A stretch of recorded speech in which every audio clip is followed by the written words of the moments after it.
আসসালামু আলাইকুম। নতুন একটা রেসিপি নিয়ে হাজির হয়েছি।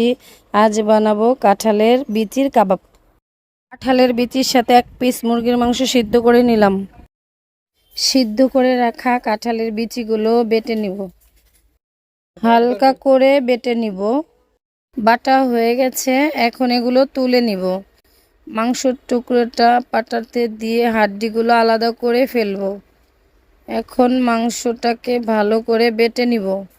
কাঁঠালের বিচি বাটা আর মাংস বাটাটা বাটিতে তুলে নিব। এখন এগুলো ভালো করে মিক্স করে নিব।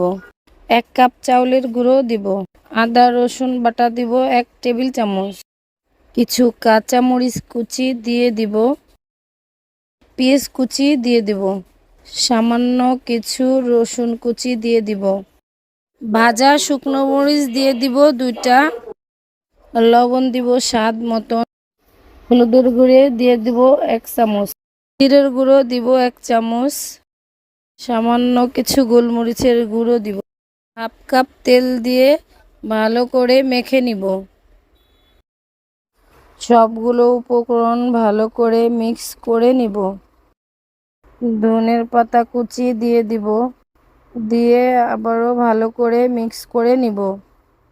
গোল গোল করে কাবাব বানিয়ে নিলাম। কাবাবগুলো চেপে পাতলা করে বানালে মচমচা হবে।